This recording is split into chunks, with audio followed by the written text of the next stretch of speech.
Belum pernah ada persiapan pertemuan tingkat tinggi negara-negara seperti apa yang akan terjadi di G20 di Bali yang oleh pengamat intelijen militer bisa jadi puputan Bali nih jangan-jangan. Semua pemimpin yang datang bukan hanya membawa delegasi namun sebelumnya sudah menyiapkan pasukan intelijennya dan membawa pasukannya di negara terdekat, terutama Amerika membawa pasukan yang lengkap. Apa yang sesungguhnya terjadi sih di dunia ini? Bukankah dunia sedang baik-baik saja? Bukannya dunia lagi ngurusin ekonomi yang akan resesi? Bukannya nggak akan ada lagi pandemi yang masih akan muncul setiap saat? Bukannya tidak akan ada perang di zaman modern ini seperti kata pejabatnya? Kok malah semua negara memanaskan mesin perangnya? Mendekati Indonesia bahkan. Inilah yang menyebabkan Putin enggan datang ke acara G20 kali ya. Inilah mengapa Tiongkok menyiapkan armadanya di selatan Jawa secara masif. Dan inilah mengapa Port of Darwin, Australia banyak tentara Amerika dan armada kapal pembom B-52 yang bisa membawa hulu ledak nuklir hadir di utara Australia. Ini mengapa Pulau Pasir jadi penting bagi Australia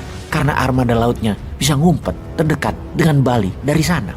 Amerika terutama Biden juga enggan sebenarnya datang kalau ada Putin. Juga kalau pada tanggal 8 November 2022 nanti hasil midterm election Partai Demokrat jeblok, maka tanggal 15-16 November 2022 di acara G20, di acara G20 belum tentu Biden datang.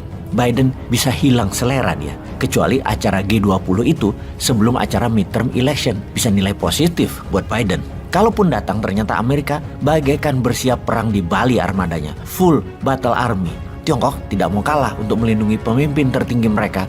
Mereka menyiapkan perlindungan kekuatan yang tidak main-main. Semua tegang di G20. Kalau Putin tidak datang, kemudian Biden tidak datang, yang datang hanya Xi Jinping dan beberapa pemimpin negara papan tengah dan papan bawah. G20 nanti akankah ada resolusi atau hanya makan-makan bersama saja? Namun, kalau datang semua dan armadanya siap tempur semua, ini meeting atau mau perang sih? Oke, kita detailkan mengapa semua pemimpin negara besar tegang. Kita ke Asia Barat dulu. Kita semua tahu 8 minggu sudah Iran digoyang demo anti hijab. Di awalnya anti hijab namun sekarang menjadi political crisis di sana. Tekanan agama terlalu keras, dibatasi dan banyak aturan agaknya membuat sebagian masyarakat Iran muak, terutama para pelajar. Para pemimpin agama banyak yang diserang anak muda dan di mana-mana di Iran saat ini terjadi demo. Untuk menangani demo yang meluas dan membahayakan sebuah rezim, banyak strategi bernegara. Salah satunya adalah declare war atau menyatakan perang agar fokus rakyat terbagi. Iran kali ini melakukan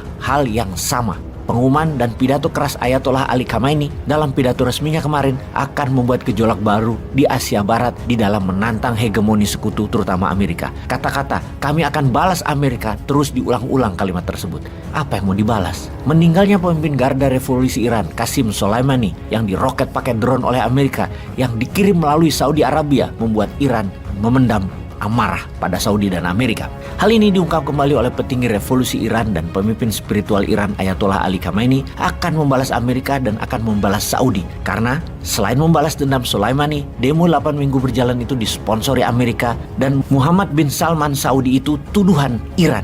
Dijawab oleh Biden, kami akan bebaskan Iran. Dan ini merupakan pernyataan persis seperti sewaktu Amerika melakukan pembebasan atas sandera di kedutaan Amerika di Iran di tahun 1981.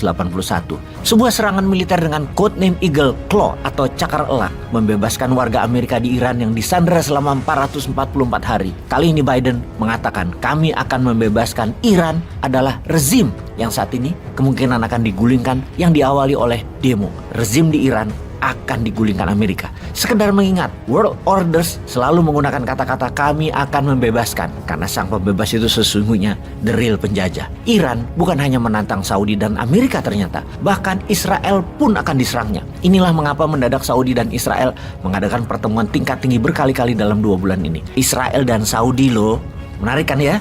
Oke, kita detailkan Iran setelah kita menengok sisi lain dunia yang tidak baik-baik saja. Kita ke semenanjung Korea. Dalam sebulan terakhir belum pernah Korea Utara meluncurkan uji coba rudal balistik sebanyak kali ini dengan mengarahkan sasaran ke perairan Korea Selatan dan Jepang. Terbanyak, biasanya 1 bulan 1 dan paling banyak 5. Dalam sebulan ini, lebih dari 80 kali diluncurkan di berbagai arah.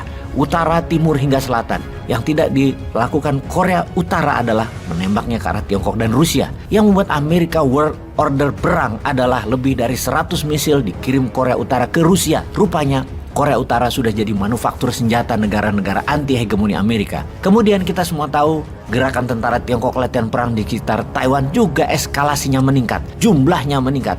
Tidak heran, 1 skuadron B-1 dikirimkan ke sepenanjung Korea dan 3 skuadron pesawat pembom B-52 dengan segala macam armada pengiringnya mulai juga menyiapkan pangkalan di Australia dengan codename latihan gabungan. Tetapi mengapa membawa pesawat pembom yang bisa angkut hulu ledak nuklir?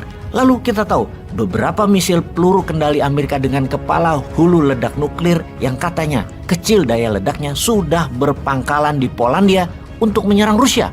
Ada apa sih ini semua? Ini bukan pesimis informasi, ini bukan negatif informasinya, ini bukan memframing informasinya bahwa dunia sedang mengarah ke pergerakan perang militer, namun ini semua fakta. Ada beritanya di berita mainstream dan ada datanya. Yang terakhir kita kembali ke G20. Karena rawannya keadaan dunia terutama konflik militer, maka tidak heran acara G20 menjadi di ujung tanduk. Acara yang tidak murah biayanya bisa terancam tidak berpengaruh apa-apa di tatanan global. Acara yang seharusnya bisa membuat Indonesia ke posisi terpenting di dunia bisa malah hasilnya terbalik. Jadi ajang perang Kurusetra kalau melihat perlindungan militer atas pemimpin negara-negara G20 ada di sekitar Bali, begitu dahsyatnya. Jadi piejal, kalau tawuran di G20 lah Kanjuruhan aja nggak jelas sampai saat ini. Ayo dong kita bisa menjadi terbaik. Buktikan, dukung, hurra!